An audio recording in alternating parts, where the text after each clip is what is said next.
Good morning. भर पावसात raincoat घालून पप्पा 2 फणस काढून घेऊन आले। नाश्ता करून काम चालू केलं।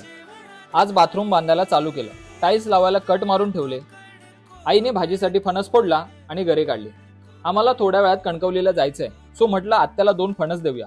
मग काय, आम्ही रस्सीच्या मदतीने 2 फणस काढले। नाश्त्यामध्ये आज फोडणीचा भात खाल्ला।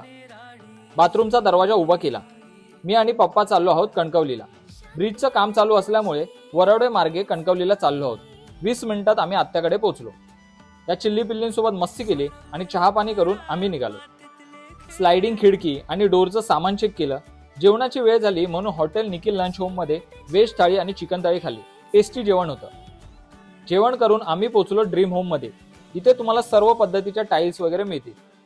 आमच्या आवडीच्या टाईल्स आम्ही गाडीमध्ये लोड केले आणि कणकवली बाजारपेठेत पोहोचलो। कुकर रिपेअर केला, पावसाळी चप्पल घेतली, पापड गुळ आईने सांगितले